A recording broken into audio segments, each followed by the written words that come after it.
भारतीय धर्मग्रंथों के अनुसार यमुनोत्री, गंगोत्री, केदारनाथ और बद्रीनाथ हिंदुओं के सबसे पवित्र स्थान हैं। इनको 4 धाम के नाम से भी जाना जाता है। धर्मग्रंथों में कहा गया है कि जो पुण्यात्मा यहाँ का दर्शन करने में सफल होते हैं, उनका न केवल इस जन्म का पाप धुल जाता है, वरन वे जीवन मरण के बंधन से भी मुक्त हो जाते हैं। इस स्थान के संबंध में यह भी कहा जाता है कि यह वही स्थल है जहाँ पृथ्वी और स्वर्ग एकाकार होते हैं।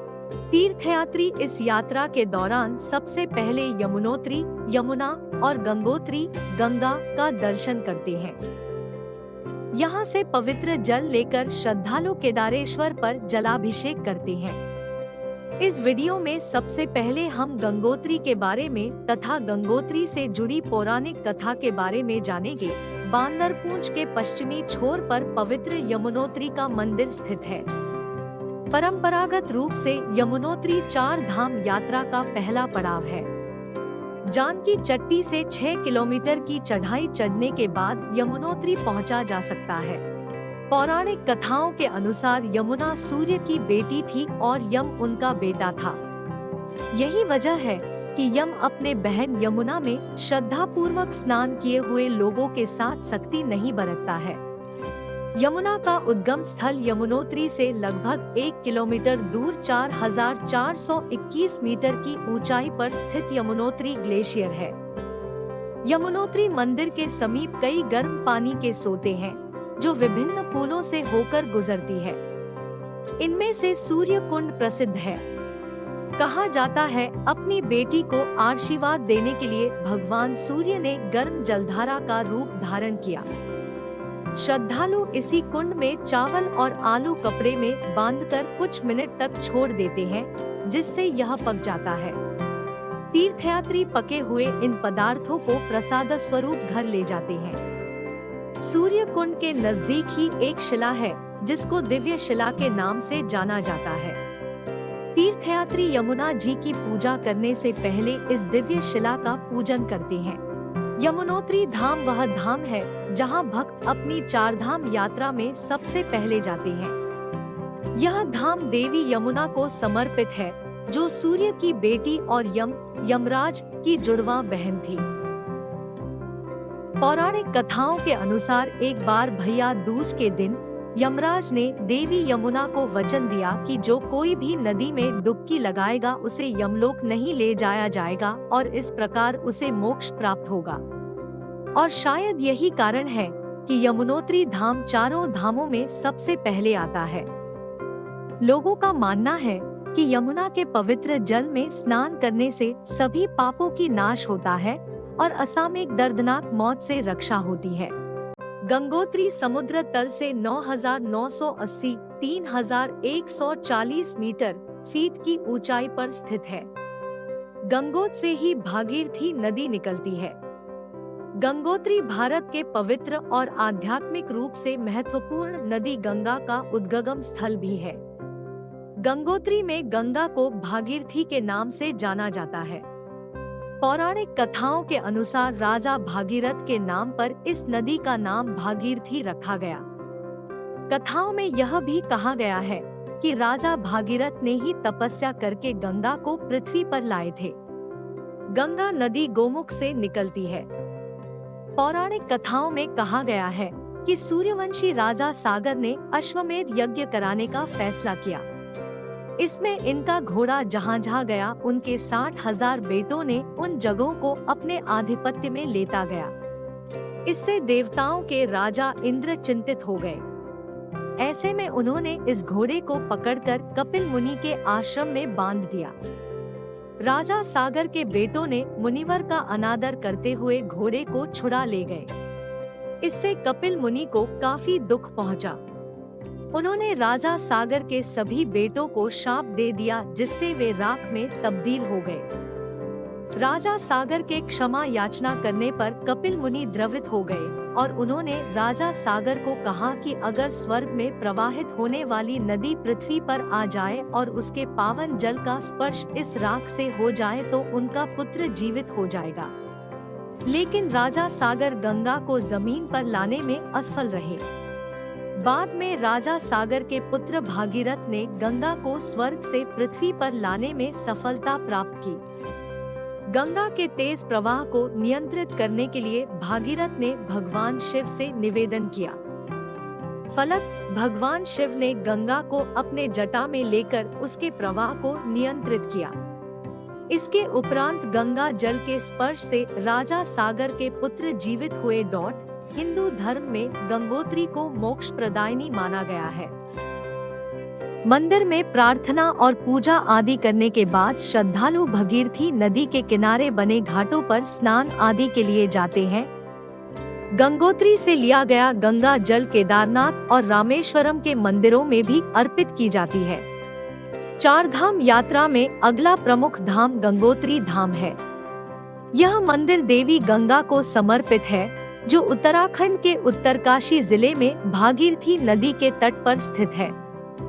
गंगा नदी भारत की सबसे पवित्र और सबसे लंबी नदी है। गोमुख ग्लेशियर गंगा बटा भागीरथी नदी का वास्तविक स्रोत है, जो गंगोत्री मंदिर से 19 किलोमीटर की दूरी पर है।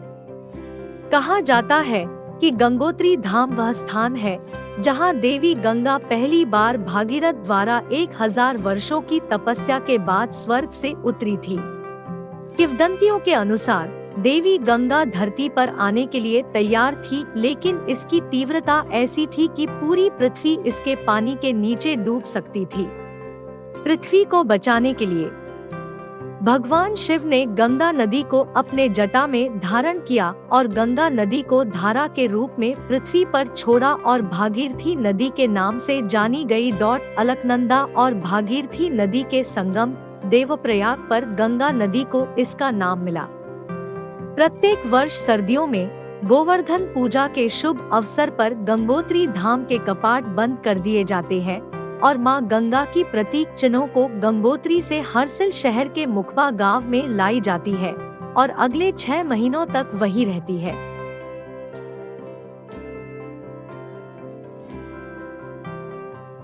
केदारनाथ समुद्र तल से 11,746 फीट की ऊंचाई पर स्थित है। यह मंदाकिनी नदी के उद्गम स्थल के समीप है। यमुनोत्री से केदारनाथ के ज्योतिर्लिंग पर जलाभिषेक को हिंदू धर्म में पवित्र माना जाता है। वायु पुराण के अनुसार भगवान विष्णु मानव जाति की भलाई के लिए पृथ्वी पर निवास करने आए। उन्होंने बद्रीनाथ में अपना पहला कदम रखा। इस जगह पर पहले भगवान शिव का निवास था, लेकिन उन्होंने नारायण के लिए इस स्थान का त्याग कर दिया और केदारनाथ में निवास करने लगे। इसलिए पंच केदार यात्रा में केदारनाथ को अहम स्थान प्राप्त है। साथ ही केदारनाथ त्याग की भावना को भी दर्शाता है। केदारनाथ धाम 12 ज्योतिर्लिंगों की सूची में है और पंच केदार में सबसे महत्वपूर्ण मंदिर है। यह धाम हिमालय की गोद में और मंदाकिनी नदी के तट के पास स्थित है। किंवदंतियों के अनुसार कुरुक्षेत्र की महान लड़ाई के बाद पांडव भ्रातृहत्या के पाप से मुक्ति पाना चाहते थे और इन पापों से मुक्त होने के लिए उन्होंने शिव की खोज शुरू की, परंतु भगवान शंकर पांडवों को दर्शन नहीं देना चाहते थे, इसलिए वे वहां से अंतर्यान होकर केदार में जा बसे। पांडवों से छिपने के लिए शिव ने खुद को एक बैल में बदल दिया और जमीन पर अंतर्ध्यान हो गए। लेकिन भीम ने पहचान लिया कि बैल कोई और नहीं बल्कि शिव है और उन्होंने तुरंत बैल के पीठ का भाग पकड़ लिया। पकड़े जाने के डर से बैल जमीन में अंतर्ध्यान हो जाता है और 5 अलग अलग स्थानों पर फिर से दिखाई देता है। ऐसा माना जाता है कि जब भगवान शंकर बैल के रूप में अंतर्ध्यान हुए तो उनके धड़ से ऊपर का भाग काठमांडू में प्रकट हुआ, जो आज पशुपतिनाथ मंदिर के नाम से प्रसिद्ध है। शिव की भुजाएं तुंगनाथ में, मुख रुद्रनाथ में, नाभि मदमहेश्वर में और जटा कल्पेश्वर में प्रकट हुए।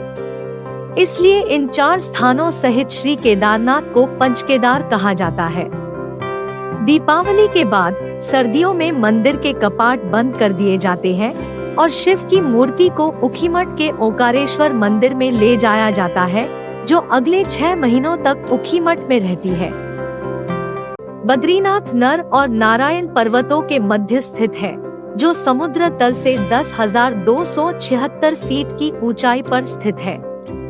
अलकनंदा नदी इस मंदिर की खूबसूरती में 4 चांद लगाती है। ऐसी मान्यता है कि भगवान विष्णु इस स्थान ध्यानमग्न रहते हैं। लक्ष्मी नारायण जी को छाया प्रदान करने के लिए देवी लक्ष्मी ने बैर बद्री के पेड़ का रूप धारण किया, लेकिन वर्तमान में बैर का पेड़ तो बहुत कम मात्रा में देखने को मिलता है, लेकिन बद्री नारायण अभी भी ज्यों का त्यों बना हुआ है। नारद जी जो इन दोनों के अनन्य भक्त हैं, उनकी आराधना भी यहाँ की जाती है। ऐसा माना जाता है कि इस मंदिर का निर्माण वैदिक काल में हुआ था, जिसका पुनरुद्धार बाद में आदि शंकराचार्य जी ने 8वीं सदी में किया। इस मंदिर में नर और नारायण के अलावा लक्ष्मी जी, शिव पार्वती जी और गणेश जी की मूर्ति भी है।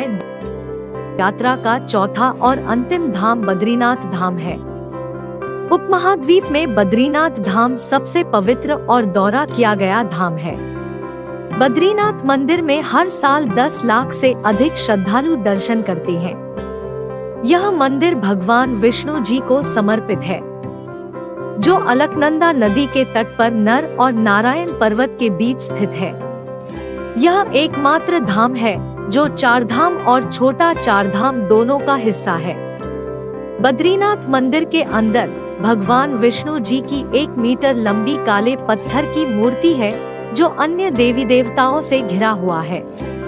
ऐसा माना जाता है कि यहाँ स्थित भगवान विष्णु जी की मूर्ति 8 स्वयंभू या स्वयं व्यक्त क्षेत्र मूर्ति में से एक है, जिसकी स्थापना आदि शंकराचार्य जी ने की थी।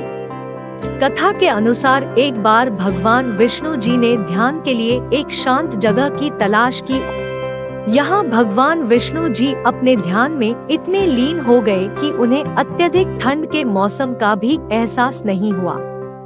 अतः इस मौसम से बचाने के लिए देवी लक्ष्मी ने खुद को एक बद्री वृक्ष में बदल लिया। देवी लक्ष्मी जी की भक्ति से प्रभावित होकर भगवान विष्णु जी ने इस स्थान का नाम बद्रिकाश्रम रखा। अन्य धामों की तरह बद्रीनाथ धाम भी मध्य अप्रैल से नवंबर की शुरुआत तक केवल 6 महीने के लिए ही खुलता है। सर्दियों के दौरान भगवान विष्णु जी की मूर्ति जोशीमठ के नरसिंह मंदिर में स्थानांतरित कर दी जाती है और अगले 6 महीने तक वहां रहती है।